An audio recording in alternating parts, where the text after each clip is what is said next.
Hello and welcome everybody. This is Chef John from Mayo Family Winery.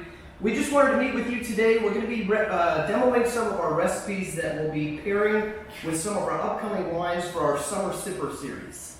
Now we're going to be doing a virtual tasting on June 4th that you can join us on Zoom. Make sure and check in with us in advance so we can be sure and get you that code. But what I wanted to do today is kind of briefly walk you through some of these recipes that we're going to be doing together that's going to pair really well with some of these wines that we're going to be pairing. Alright folks, so the first recipe that we're going to be working with today that's going to pair really well with the Pinot Gris or even the Estate Chardonnay is going to be a grilled asparagus salad. Now this is a perfect salad that you can cook almost any time of the year. You can find asparagus almost any time of the year these days. And it's a great ingredient to work with. And you're going to see here that this recipe is really easy to put together. And like I said, it's going to pair really well with that wine. We'll go through that. Alright folks, so for the grilled asparagus salad, like I said, it's going to be pretty easy to put together. Really the main thing that we need to worry about is the asparagus. So as you see here, we've got some fresh asparagus. Now, in the grocery store, you're going to see a lot of different types of asparagus. You see the thicker asparagus, the really thin asparagus. For this recipe, I recommend using a little bit thicker the asparagus, just because the thinner it is, the faster it's going to overcook. Now we've also got some fresh orange here, and I'll show you how we're going to prep that. We've got some crumbled feta cheese. We've got some toasted hazelnuts that we've just roughly chopped up. A little bit of salt and pepper, and a little bit of olive oil. Alright, now with this recipe folks, like I said, the main thing that you have to worry about is the asparagus. Now with this asparagus, like I said, this is fresh, so brand new from the store. We've already prepped some of this. So we've basically taken off the bottoms of most of this asparagus already. But I wanted to show this to you because this is a question that we get a lot. How do you work with asparagus? Some people will just pop this off to get the woody stem off, or you can just slice it off. Or if you got some really good fresh asparagus and you don't want to waste a lot of it, there's another thing you can do. You can actually take a vegetable peeler and just peel off the bottom parts, which is going to get the rough outer skin off and let you use even more of that asparagus without having to throw it away. See that? All right. So next, folks, what we're going to do is we're going to blanch this asparagus. Now, for those of you who are not familiar with blanching, blanching is basically just taking a fresh vegetable. We're going to be tossing it in some boiling salted water, and that's going to partially cook it. So we could cook it all the way in there if we want to, but for this recipe, I want to kind of pre-cook it a little bit, because when we throw it on the grill, we're really just looking for color and flavor. We're not really looking to cook it all the way. It's a little bit trickier on the grill. It's easier to burn, it's easier to overcook. So by blanching it first and then tossing it on the grill, we've got a much higher level of control. So as you see here, folks, we've got all of our asparagus that's been prepped. Basically what I'm going to do is I'm just going to drop it in our boiling salted water. And we added a good amount of salt to this. You really don't have to worry about salt intake in this place. It's really just going to absorb a little bit of seasoning. It's really not going to over salt it. Now we're going to let this blanch basically until it's about halfway to 3/4 done. And I'll show you what I mean. Okay folks, so like I said, we've been having the asparagus blanching a little bit here. Again, we're not trying to fully cook it, although you can if you want to, but for this recipe, since it's a grilled asparagus salad, I only want to partially cook it because I want to put it on the grill, give it a little bit of extra flavor, extra fun. Plus, I mean, it's beautiful out, we want to be outside right now. Now, what I'm going to show you here, so basically, what I like to do to see if the asparagus is ready is kind of the wiggle test. Now you could pull a piece out if you want, cut through it, take a bite out of it, see if it's ready or not. I like to do the wiggle test. This kind of tells you that it's partially cooked, but it's not fully cooked. If it was fully cooked, it would wiggle back and forth very easily. So that's what I call the wiggle test. So what I'm going to do here, folks, is I'm just going to pull it right out. Now, since we're going straight to the grill, you don't need to worry about cooling it. Normally with blanching, what you do is you put it in the boiling salted water, then you put it in ice water to shock it so it stops cooking, and then you can work with it later. So that's a great tip if you want to do this in advance. But since I'm going to be going straight on the grill here, I'm just going to pull all the asparagus right out of the pot, get it ready to go, throw it right on the grill, and we'll go from there.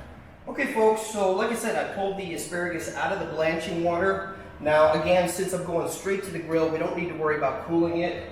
Basically what I'm going to do here is I'm just going to put a little bit of olive oil on the asparagus for some flavor and also to help the seasoning stick.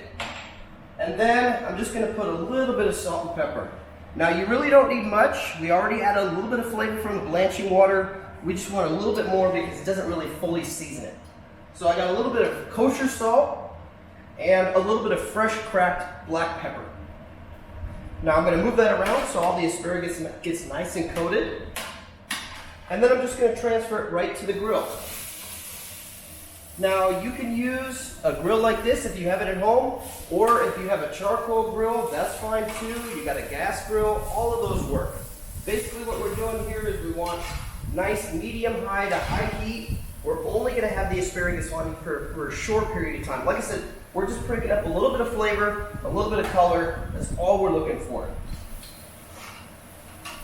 Okay folks, so as you see here, we've got the asparagus that we've quickly grilled off. Now we've cooled it, whether that be in your refrigerator or your countertop. We want it to be at room temperature because since we're putting this into a salad, we don't want it to be hot. I'd like to let it cool down so it doesn't wilt your ingredients, melt your cheese, all that sort of thing.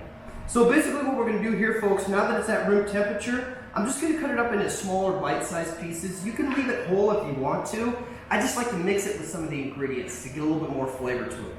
So as you see here, I've got our asparagus, and I'm just going to cut it into about 1-inch pieces on a diagonal cut, or you can cut it straight. It really doesn't matter. We're just trying to get bite-sized pieces. All right, folks. So as you see here, we're cutting it into just simple bite-sized pieces. All right. And then I'm going to add all of that to the rest of the asparagus that we've already got ready and sliced up. Now this is where it gets really easy, folks. So basically, I've got a nice salad bowl here. We're going to add our asparagus into that. We're going to add some of our feta cheese. Now, this recipe has this amount of feta cheese in it. I'm not going to add all the feta cheese. I'm not going to add all the oranges. I'm not going to add all the hazelnuts. I like to mix some of the flavor in just so you get a really consistent bite. But I also want to save to put a little bit on the top of the salad for decoration.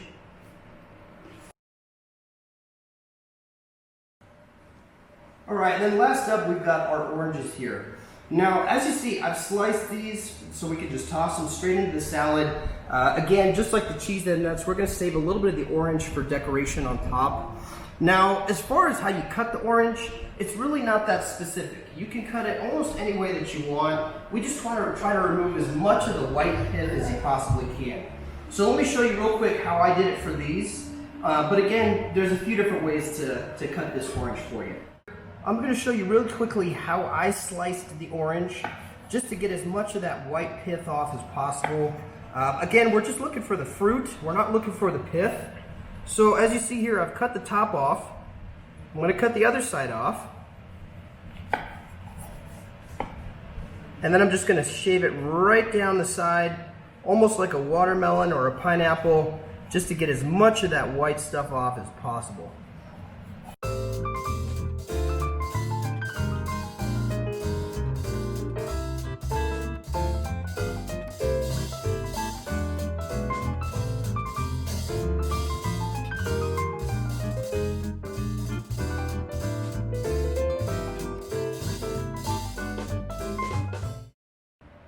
Alright folks, so these are the ingredients that we're going to be using today for the vinaigrette. Now be sure with any recipe, read the recipe before you start putting it together, because you want to know exactly how many ingredients that you have, how much of each ingredient that you're going to be working with. I've put all these aside already just to simplify the process for you. That'll save you some time when it comes time to make the actual vinaigrette, but do it however you want. I just wanted to walk you through what these ingredients are. Okay folks, so per the recipe that we're using for the grapefruit-lime vinaigrette, I've got some fresh grapefruit juice. Now, if you can't have grapefruit, that's fine. You can always substitute orange juice or lemon juice or something like that. You'll definitely want to taste it at the end though to make sure it's just as possible. Now, I definitely recommend using freshly squeezed juice. You can use the stuff that's already done at the store, but be sure and taste it first because sometimes it has sort of a weird chemically flavor. Now here, as you see, we've got some fresh lime juice that I've squeezed. We've got some shallots that I've peeled and sliced up. We've got some honey, Dijon mustard, kosher salt, freshly cracked black pepper, a little bit of water, some fresh mint, fresh chives, and our oils. So this, we have extra virgin olive oil and also some vegetable oil to kind of lighten it up a little bit. Okay folks, so now that we've got all of our ingredients together, this is where it gets very, very simple.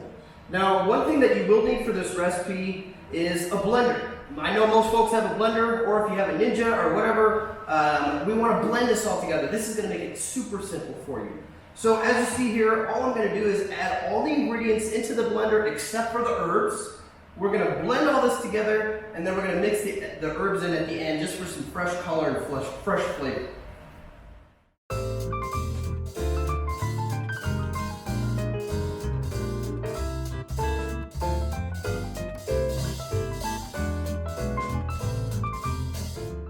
Okay folks, so as you see, I've added all the ingredients to the blender except for the fresh herbs and our 2 oils. Now what we're going to be doing here, part of what makes a vinaigrette is what's called an emulsion. So basically, as you probably know, water and oil don't mix.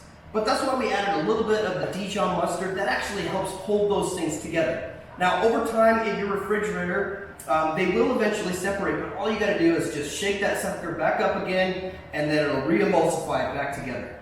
Now, what I'm going to do now is basically blend all of these ingredients together, and while the blender is mixing, I'm going to slowly pour in the oil so it emulsifies into the sauce. We're going to take it off the blender, and then we're just going to mix in our fresh herbs again for color and flavor.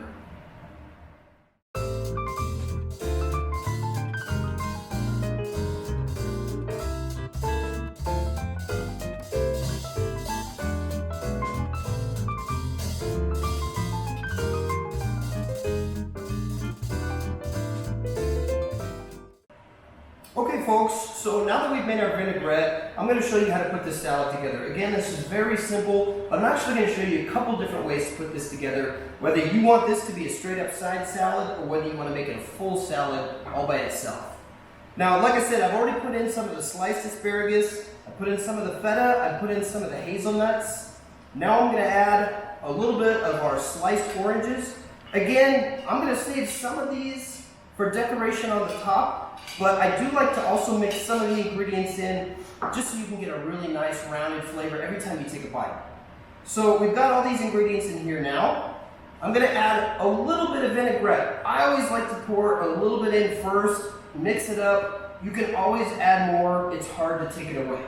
Now if you're doing this as a salad by itself, again, start light, mix it up, see if you've got enough vinaigrette. If you're actually going to put it on some lettuce like I have here, I'm actually going to season it a little bit extra with some of the vinaigrette, just so it helps to season some of the lettuce as well.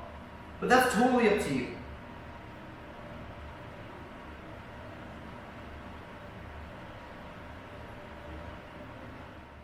Alright, so I've got all of our ingredients in the bowl now. I'm just going to add one little pinch of kosher salt and a good pinch of freshly cracked black pepper to the salad. And then, like I said, I'm just going to mix it all together so all those flavors get incorporated.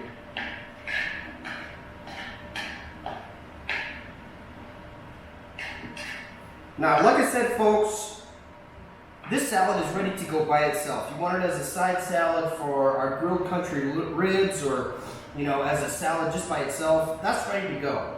But what I'm going to do to make this a little bit more crowd friendly and have a little bit more to share with everyone is I'm going to put this on some spring mix. You can use any type of lettuce that you like here. You want to use romaine lettuce, that's fine. You want to use arugula, that's fine. I've just got some fresh, clean spring mix here that we're going to put this on top of.